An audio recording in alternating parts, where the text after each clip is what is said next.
I have to say one chance or one advantage of remote user research is that you actually don't have to get out of the building.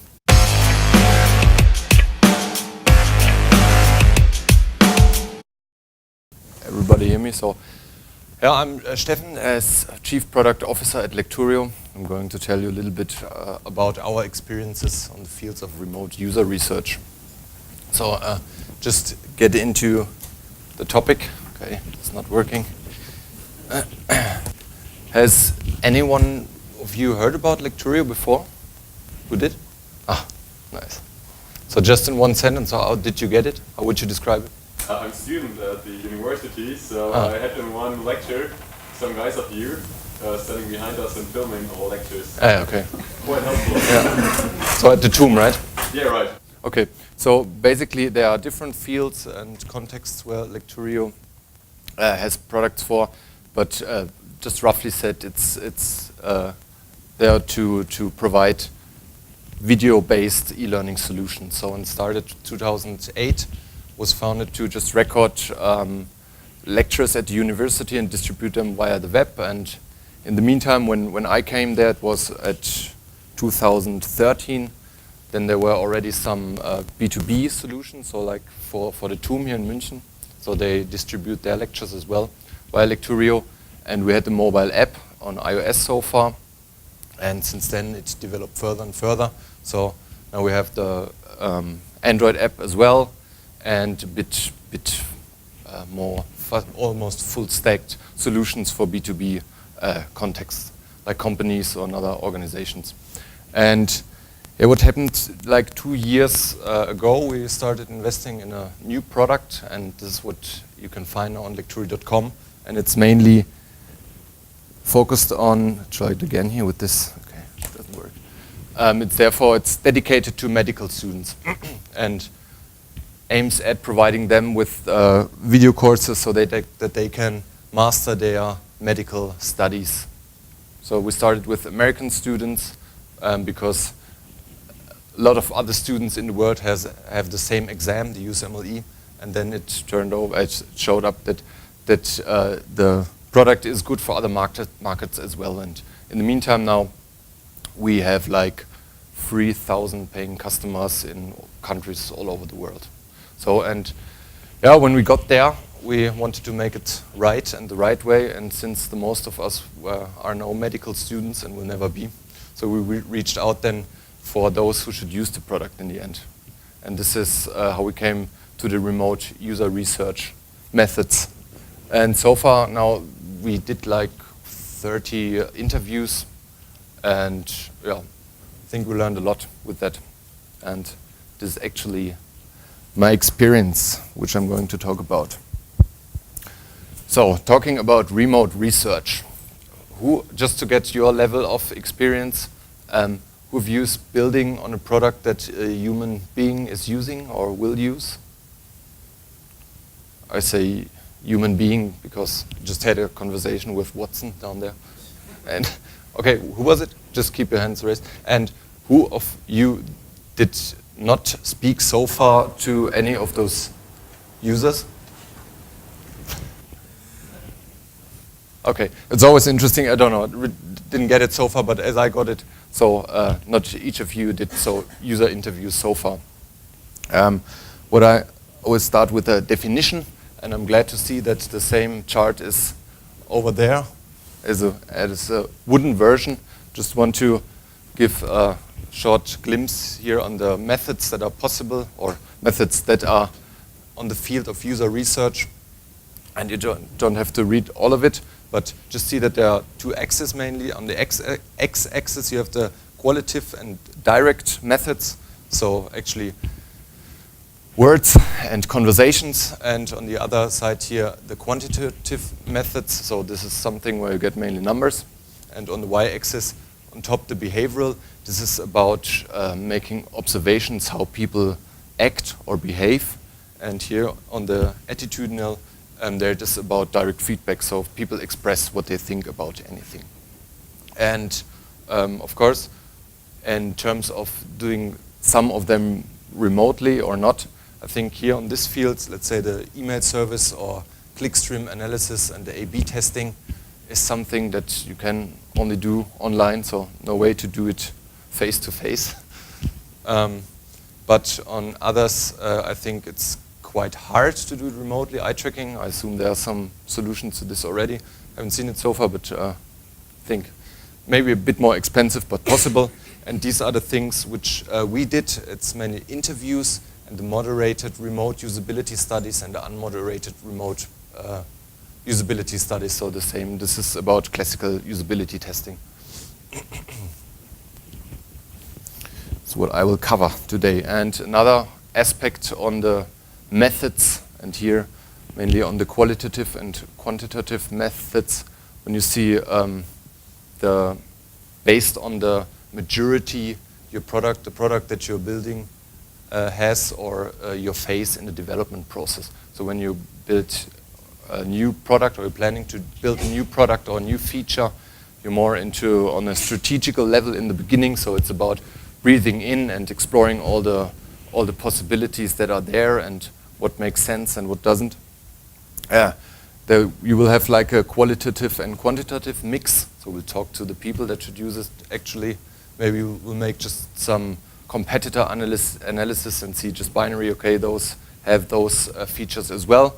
Then when you execute it, so you get into the game and you start to sketch first ideas on a napkin and build prototypes and stuff like this. It's mainly qualitative, so in this case as well, feedback from the one who should use this. And someday when the majority is there and the product is live and working, you have to be sure that it still performs very well. So mainly based, so this is how we do it, based on the conversion rates and performances and stuff like this. So actually, guys, I clustered the things that we have here around some famous quotes or recommendations in the field of user research. So if I'm talking too boring or too weird, just be sure to memorize the things on the green slides, and you will get some valuable stuff out of there. So get off the building. Another Steve here to fulfill the Steve evening. Stevening. The idea is just to get out of the building and talk to the ones that should use your product. So actually, because this is it. This is what we did so far. I have to say one chance or one advantage of remote user research is that you actually don't have to get out of the building, but you can still reach the people. So these are the places where we talk to some of those users. So if it wouldn't have been possible to do it remotely, we would never have talked to all of those. Just for you to get an idea how this worked. Usually, you can see a screenshot from my laptop, and we were talking to Daniel from the US via Skype, and he's sharing his screen. So this is usually how we did it. We asked them to share their screen and then gave them the tasks or talked about the product while they were using it. And usually we had kind of a mixed conversation, starting with some classical usability testing throughout of all our CVR funnel, starting from the acquisition. And this is mainly YouTube, because in most cases the students are learning for exam or looking up for some specific medical topics on YouTube and stumble upon our advertisement here. This is the video, he just maximized it, and then come to Lecturio. Yeah, and in this video you can see, especially here for those guys, we're trying to address their problems. What we clearly heard in all of the interviews is the answer to the question, what do you think is the challenge, the biggest challenge for you and your fellow students? And they all said it's about time. So the time is so little and you have to learn a lot. So and then we walk through our product. This is the curriculum, as we call it. So they are starting point to get into the courses, the video courses. And of course, somewhere in the conversion funnels, there should be the revenue. Usually we let them through all of our product, and then before going on the plans and prices page, we ask them, now you've seen it all, what do you think it costs? And often they estimated it way higher, and then everyone was happy in the end. So this is it. So this is just for you to see how it works. As I said, otherwise wouldn't have been possible to reach all of them. Start earlier than you think makes sense. Another Steve. Guess what? Steve Krug. He wrote this book, Don't Make Me Think. You may know it.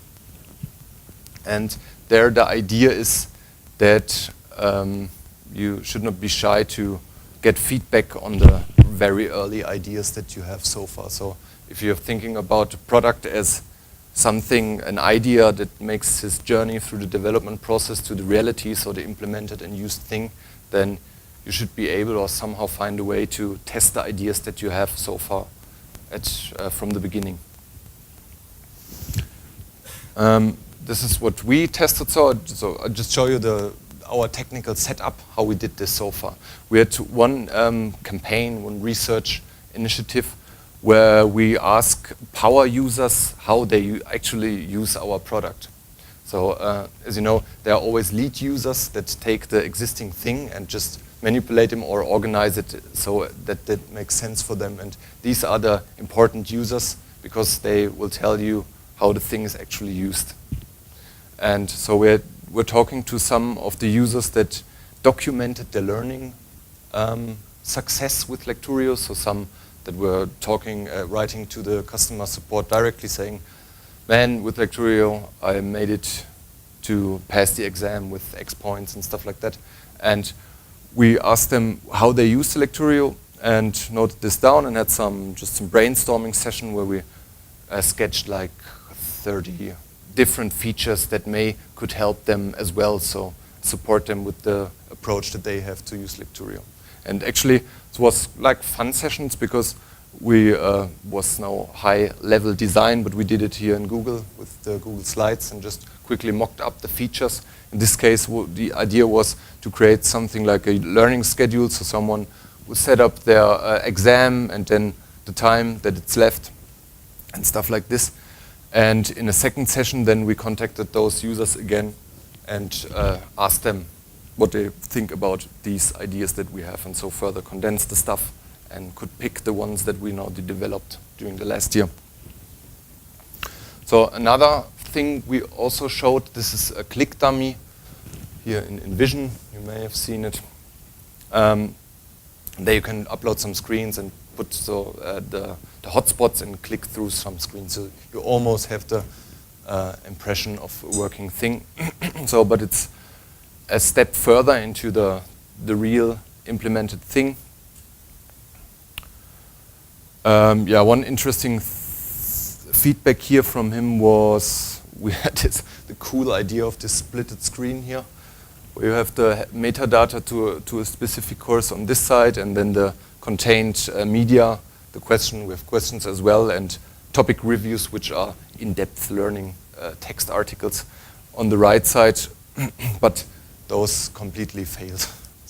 And then we made it horizontally stacked as well. Another interesting thing was we always thought, okay, we need to somehow state always the amount here on these are tabs, clickable tabs, because it's cool. We have so many of them, so we have the world of knowledge here on our system. But a couple of students, mainly those who are just starting medicine, told us that it's completely overwhelming. So you get into a system, and the first thing is you see what you all have to consume to make it. So and that's why we removed it there. Yep. Yesterday I had a little first user test with my slides here, and our CTO asked me to hide this URL there. That's why you see the black rectangle. It's on our staging system. So there where we put the system before it gets live. And I just want to show you, we had one testing as well. Sorry, but somewhere the resolution got lost on the way from Leipzig to here. Just want to show the thing with these mock-ups and designs that I showed you before is that it's always clear that this is not the real deal, the working thing. So you will always get the people in a feedback mode, kind of. So they would say, I think if the button is placed down there and a little bit more greener, the people would like it and stuff like that. But as I said, the really interesting thing in user testing is when you can make just observations how the people behave, and not how they think they would or anyone would. So, but because this was not already live, you see here the certain things in the registration flow. We led them to our staging system, which is normally, you cannot enter it from the outside, but we put it in a HTTP request, a password and a user. And there he was in a system of which he thought this is the live thing, but it wasn't already so, and he gave us his opinion on that, and we could make our observations. Actually, one thing, as I said, we already also have the iOS and the Android app this way.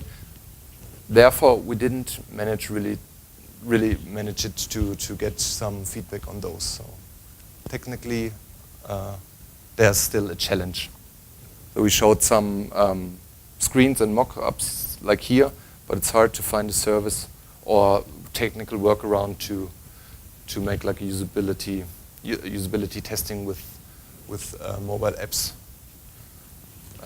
via remote. No problem. So this is the only drawback that I see, and all of the other things, level of states of products, we were able to get feedback on via remote. And what was your workaround with this so far? Or is there one? There's none. So we showed some mock-ups like with the usual mobile resolutions.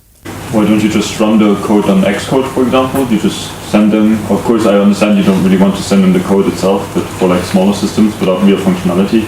Okay, but the one would be approached maybe should run Xcode as well, right? Yeah, but I mean, if it's usability test, you can say, okay, you need Xcode installed, and here's a bit of the code, just with like the design, not really the implementation of the code, and they can still click through and tell you about it.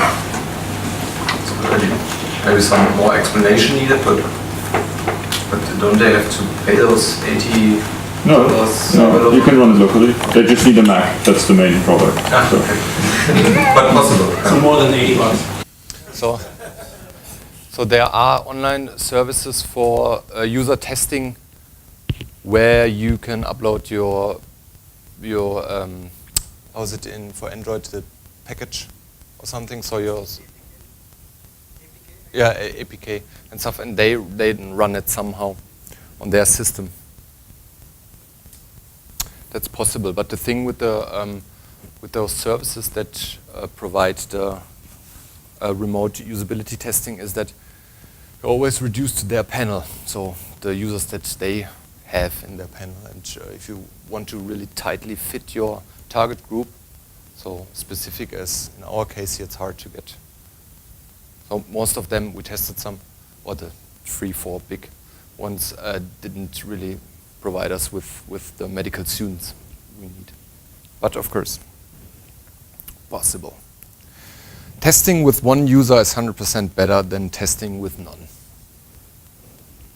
True. Actually, this is always a good excuse when you don't want to make the effort to test, or you think you cannot. So it's too expensive and stuff like this. But of course, true. Another statement should be mentioned here is this from Jakob Nielsen, which is saying, based on his data, that with 5 users, you cover about 85% of all the usability issues. Steve Krug is saying as well, 3 is enough then. But what I found is that we always took 5 because actually we never had a problem with the amount of users. I will show you how we did it. And what I found is that really after 3, so like 3 users, you find the patterns, but then make 2 more and you'll be safe. So how we got our users to test is we brainstormed where do we reach them, so where are they usually on the internet, and then we found it's mainly on forums for their exams, here on the USMLE forum, for instance, and there we put like a little announcement, and I think this is crucial to state it like this: amount of money, customer research interviews on date. And then we are looking for medical students to participate in a 45-minute research interviews via Skype. Selected participants who complete the interviews will receive $50 Amazon gift cards. Please complete this short questionnaire, and then a link to a questionnaire. So, and as I said, what happens with this is actually that you state the reward from the beginning. You make kind of really clear what this is about. So online interview via Skype, you kind of pre-qualify them. They know they have to install Skype or use it if they don't have it. So one could add here via Skype an Xcode to get those people. How long it will take and what needs to be done to get there. So please fill out this short question. Have you experience with, so now you write $50, but is it more beneficial if everybody is getting $1 or 50 cents or something like that? Have you tried that as well? Is that pulling the persons more? Like other amounts? No, not other, yes, other very small amounts, but everybody who is completing the survey is getting it.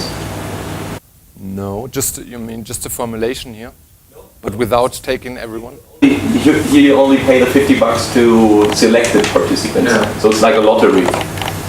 But have you tried the same model, paying every surveyee? Everyone that completes the interview then? No. Maybe it gets clear when I walk through the steps we went through here. Okay. Because it's important here.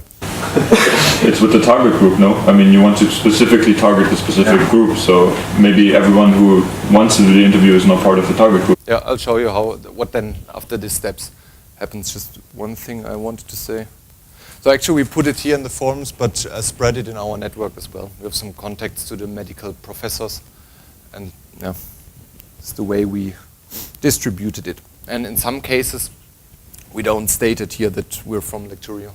Just if we wanted to have fresh users and that they kind of get without a bias into the interview.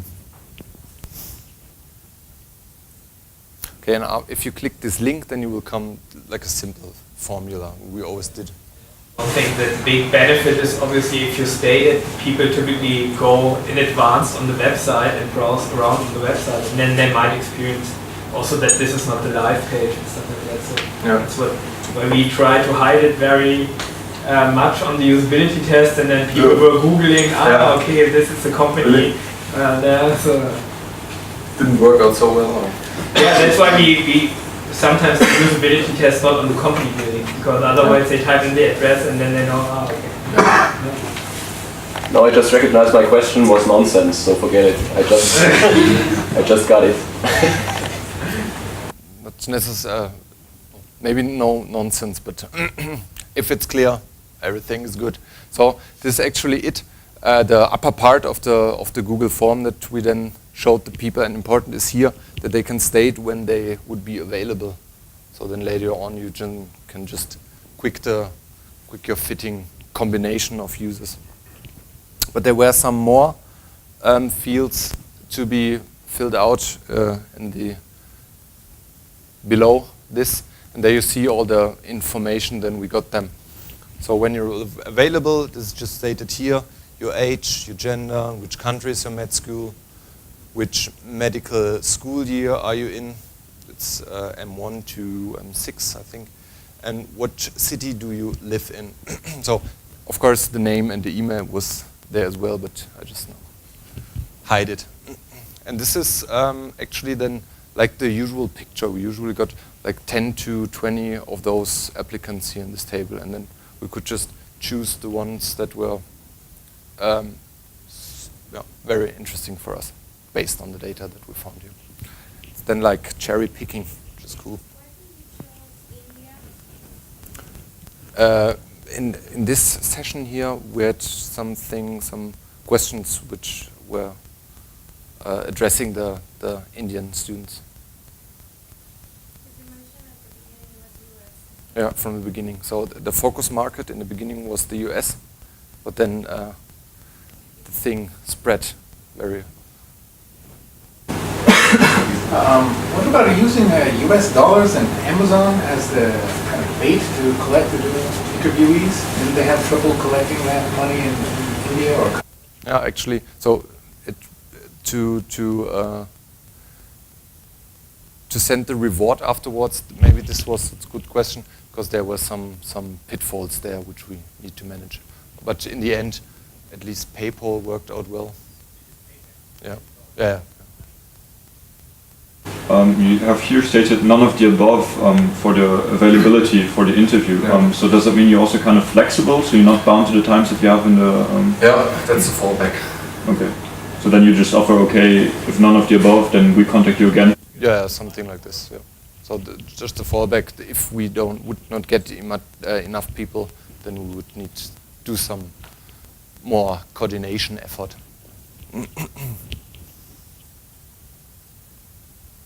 Good, be a good host.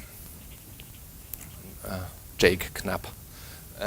So this is about making people really talk and be open to you and very honest.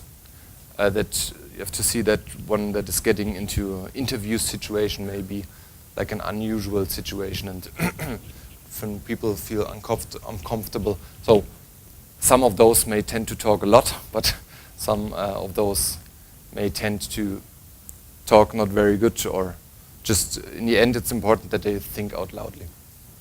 So, and being a good host means if you do it not remotely, you would rather pick a cafe or something for the interview situation, just a neutral place, but give them a warm welcome and just make it very transparent what's happening and stuff like that in the beginning, and then always ask the right questions, ask open-ended questions, always have clear gestures and stuff. It's especially important when you're just on this little rectangle here. You have to make it very, like in theater, very significantly moving. Because this, what you here see, is one of the collections of the observations we had then after one interview.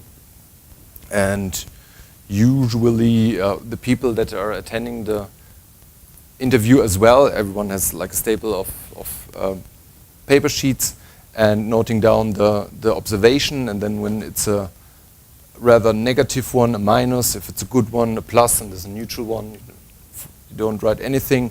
Like the section was always stated, like HP for homepage or the curriculum, and then the observation that has been made.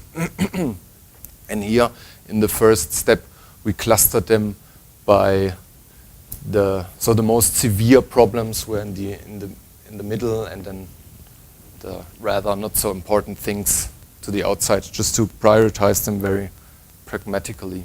And actually, when you're building, so this is what I think, on a product, then the real currency is the feedback that you get. So this is your currency, and the more feedback and observations you have, the more you're likely to see the important things that need to be changed or fixed in the product.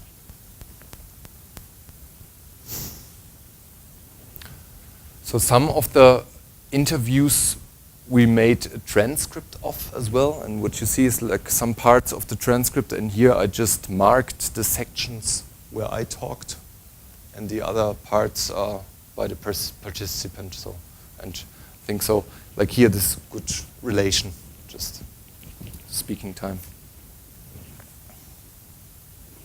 Being a good host. Actually, I think this is one good advantage on remote user testing, that one could sit where he's used to. So actually, he's from Puerto Rico, and he's at the university. Mind the palms and stuff like this. And it was December in last year. That's why I'm looking so sad. Yeah. You can see like the view of my calendar on one of the weeks where we did some sessions. I just removed the other appointments that are not important, but this is usually how they are distributed. And this is one challenge as well you have to face when you do like user remote user researches on your own. So with the coordination across different time zones. And we had some of the meetings that didn't work out very well, but what we found then in the end, the most effective thing is to just create a Google calendar event and send the invitation to them, and then Google Calendar will deal about conversion of the time zones and stuff like that. That's it.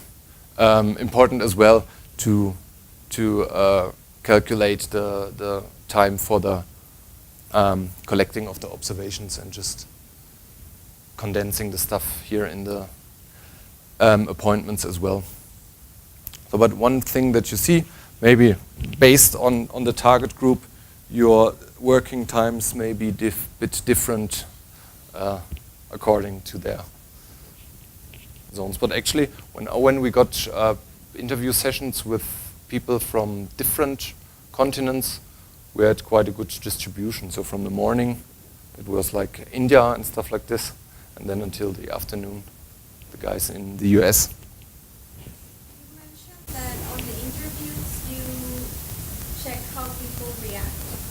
But how do you see any difference between different nationalities, or how would you interpret, because I mean the way that an Indian reacts to something could be very different and mean something very different from an American one. So how did you... I mean, like the head shaking? Or, I don't know, maybe they, yeah, or something, I don't know. Mainly it was about the things where they clicked.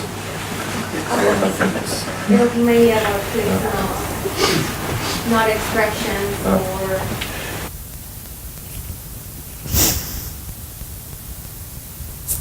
So make it a spectator sport. Steve Krug again. And this means that you have to, this is what we did, invite a lot of other people to the sessions as well. And we went so far that we invited then from other departments like marketing and sales as well, or from the production, the guys that produce the videos at Lecturio. And what I found is that after a couple of months and so, people all around in the company started using the observations as an argument when it was about discussions and decisions. So, I remember this guy from India in the interview said that, blah, blah, blah. And so this is what I think, that it's a good platform to form somehow a company into a user-centric one.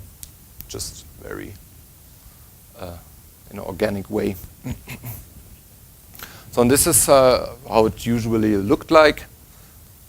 Here you see the setup with Skype and the Mac. We usually put it then via Beamer on the wall, and around we're like 3 to 7 people usually. And here next level, invite the people to conduct the interviews. This is our founder, CEO, who did this interview. And afterwards, so this is one of the sessions to get the findings together. We had like a little bit of another structure here. There we usually, per session, had one of these sheets, and we collected the single findings here. The blue header were like the sections where the observation was made, so like homepage, payment funnel, stuff like that. And then afterwards, we clustered them by the sections where they made, and really found that the pragmatic methods are the best here, the most effective. What does the happy smiley mean, and so is it the sad one more like a problem? Yeah, user so faces, and the green one, the gains? Yeah. Showed you this little sheets with the plus and the minus, and the plus were the good ones. Those things you need to spread during in the company as well. People feel good then. And of course the negative findings we had. But it's the problems, the user problems you figure out. The findings that we had. Okay. All right, slowly coming to an end, but before the pathetic end, we need to go back to the beginning of the Earth. So what you see here is Pangaea, the continent or the Earth before the continent spreads, and just to try to find an image. What I think about remote user research is that the world got a bit smaller, as you know, with the latest technologies, and now it's so you can develop products that are used on the other side of the world. And what I found really impressive and good is that with the technologies and the setup, you can talk directly to those guys that should use your product in the end. And it may be in Australia or Colombia. Of course, there are some challenges to be tackled and something to be learned. But I think that it's just a matter of practicing. If you get into the topic, the things will develop by themselves. What I can recommend is always educate yourself. Here are some book recommendations that I would make. And I would recommend them in this order as well. So Running Lean is about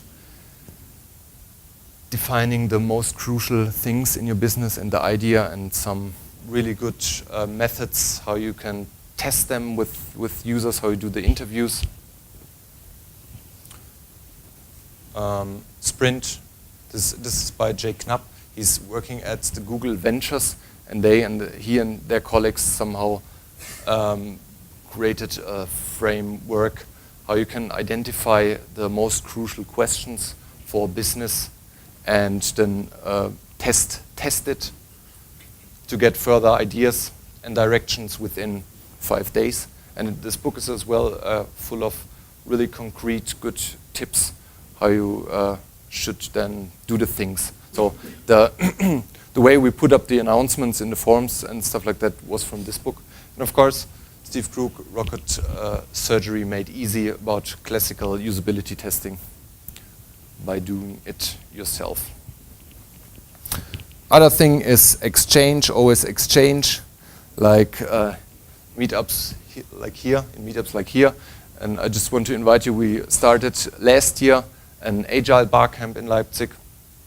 We had our first event last year, and it's about talks and workshops and discussions on agility in software development, product management, and leadership. It's in November. And yeah, if you want, check it out, and you're invited. Maybe we'll see us there and discuss the further things that need to be done. So, and that's it.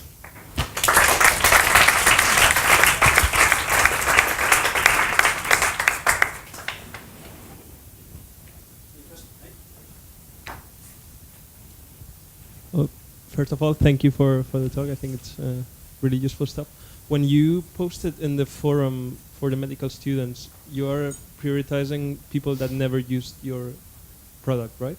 Yeah, this really depends on the initiative or the question you want to answer with this one research sessions. Okay. Yeah. So compared to your users, what feedback would be more valuable to you, and in which occasions?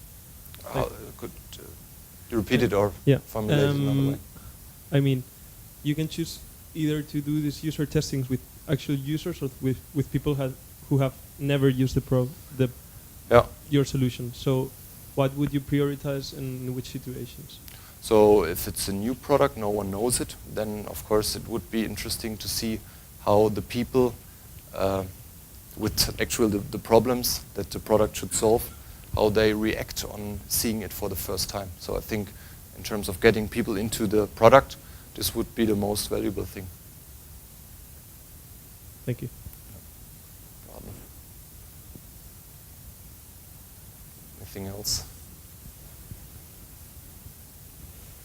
Did you also do some kind of problem interviews where you didn't have anything to show? Yeah, actually, so this is what I said with these mixed sessions. We started with these with fresh users, and then the usability testing of the whole conversion funnel, and then afterwards we had like open talks. And how did you recruit the users for the problem interviews? This were mainly this thing within the forums. Okay, so you paid them to participate? Yeah, Okay. exactly. Did you do We just user interviews back home, or is it not your market? maybe you could repeat it. I will just repeat if it works. Yeah. Did you do any user interviews at home in Leipzig or somewhere closer in Germany, or not? Or what was the reason behind this? That we used or developed somehow the remote why solution. did you do it remotely, or is it only part of this? Actually, before we started investing in this international medical product, so still Lecturio has its market here in Germany, Lecturio.de, with different topics for students and professionals as well. And there we did some user interviews at home. So we visited some people. But actually, we never did it really in a structured way and chased these things. So maybe it came at a situation where we got like a very specific target group with this medical product, which hasn't been so before, that we came to this. And of course, because none of them were located around Leipzig. Is it clear? Okay, yeah. I have a follow-up question in this case. So if you would have the possibility to have this interview with the same users like in person, would you have much benefits, or was your process so well constructed that you could do it efficiently remote? Actually, I would say it's remotely. I would see it's more efficiently. So I could not. Okay, of course, the thing with the mobile apps, this would be one thing to be done in person. But so far, no. Because all your team can watch. Yeah, yeah. In these classical approaches, you can manage it somehow as well that anyone else can watch. So usually you put up one room where the interview is conducted, and then just pass all the screen and the voices to the other room. You need a bit more space, more technical setup. But one important thing with inviting others is that what I found is it's really crucial to have them in the live session. So we distributed or just shared the video as well, but no one watches it. It's more exciting to be there. So lately, research shows that not only that when you do research, remote user research or the other ones, people give you wrong information.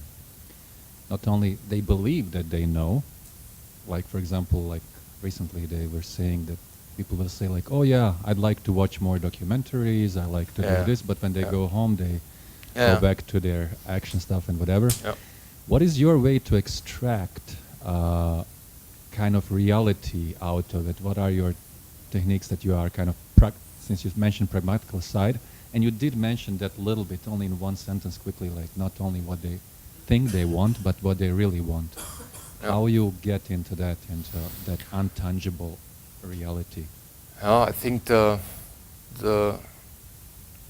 they are just as a general goal would be to somehow really, because I really think as well that what people say and what they do in the end could be completely different things. So when we came to the discussions about the pricing and we were asking what would you pay for that, was completely broad, the things that we found there.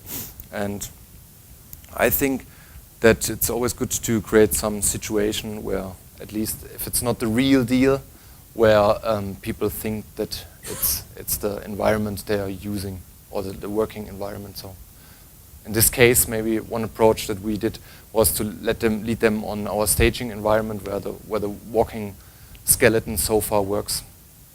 In this book by Jake Knapp, the sprint book, there's one chapter saying fake it until you make it or something. So there the high science is to create a prototype where people really think that's the real deal.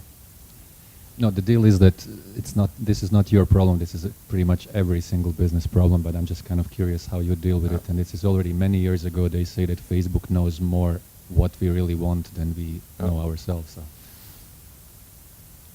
so what I recently heard of, that you get better probability if you not ask someone what would you do, but what would most of the people in this business do.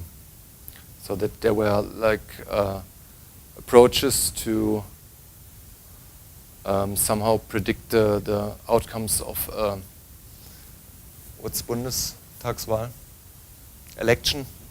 And the people were asked, what do you think, which party then would have the majority in the end? Which is another approach to the opposite, to asking, what would you choose?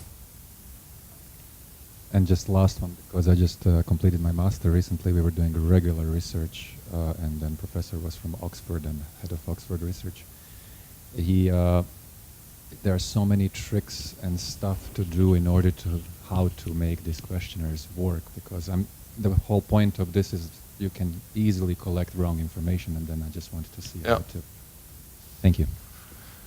Yeah, another thing that's important, people are always biased and about the self-fulfilling prophecy, and this is, I think you should be really disciplined when it comes to making your conclusions out of the observations, and this is why you really should aim at those 5 sessions, or at least 3, and stay cool until the end. So you see the first observations, man, blah, this one and this one, but stay cool and grounded and see what there will be in the end.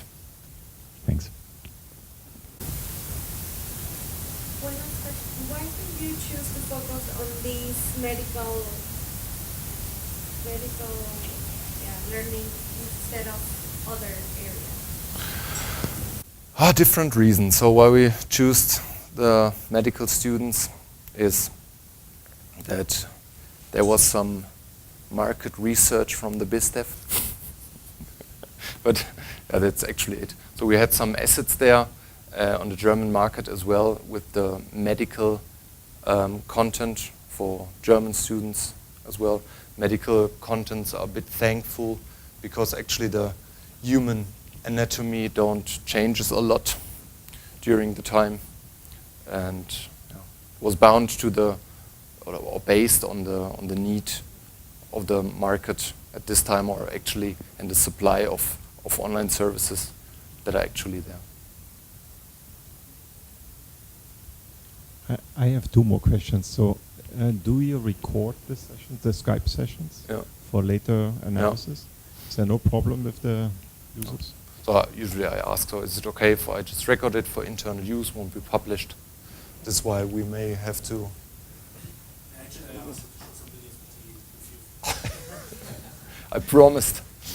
Okay. No, none of them had any problems with that. Okay. I don't know how the Germans would react on that, but those guys.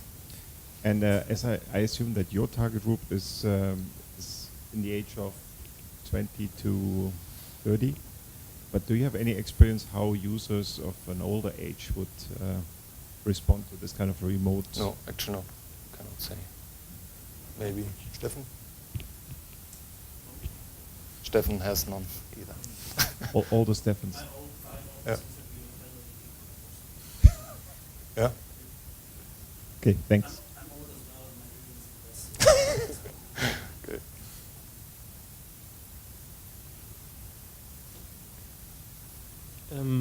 So I don't know Lecturio well, but is it only used by students, or also, for example, the Technical University of Munich would use another side of your product? The tomb. Yeah, as I said, so maybe it's not wasn't so clear. I had another chart here with our product world and universe. I just removed it. Thought it was too boring. But as I said, so there are contexts and product parts as well where organizations are using Lecturio. So did you also perform user experience or user research on? In this case, not. No. So in this case, our prolonged end to the market is the sales team. Okay. So they collect the feedback. Related to that, do you have any insights into B2B user research and methods overall? Methods, insights, like what does work well? So I can say what I read so far or what I experienced here with our B2B products.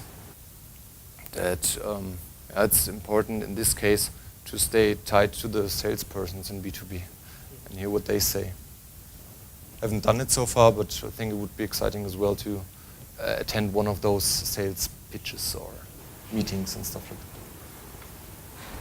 One last question for myself. No problem. When it's users that don't know your product, do you also try to convert at the end, or you only do user research and then say? This is. As I said, I wanted to say it. So these sessions are not meant to be a sales pitch, but all of them got like access then, just on top of the $50. So free access to your product. Just.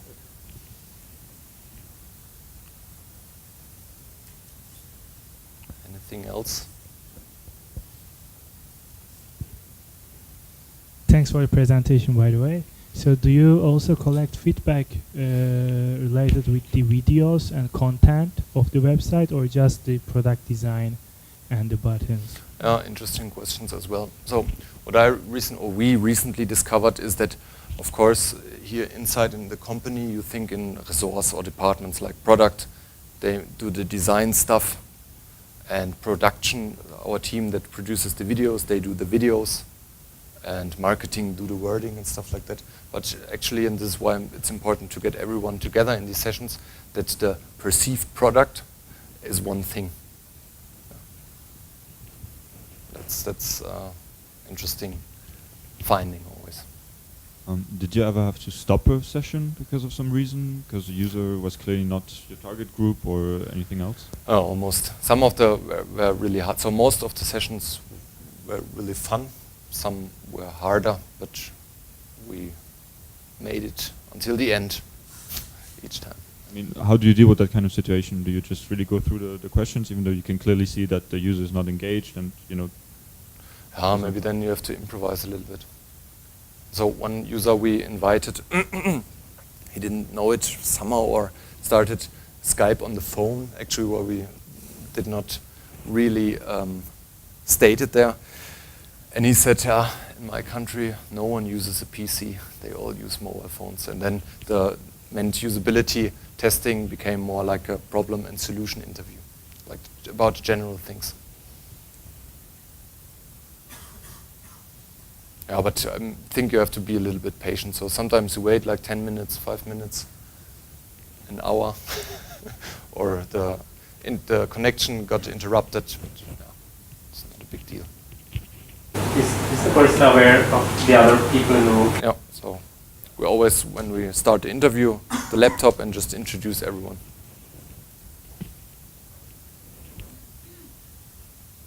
But actually, so I haven't been on the other side of the line, but I could imagine that when I see this one person, I forget about the others. And it's a bit challenging if you do the interview and you have like 7 people around you, but you get used to this as well.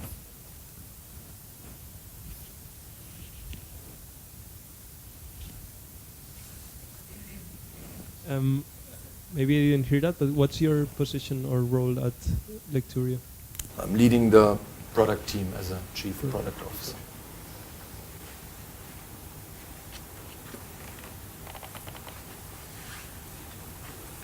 Anything? Thanks very much. Thank you.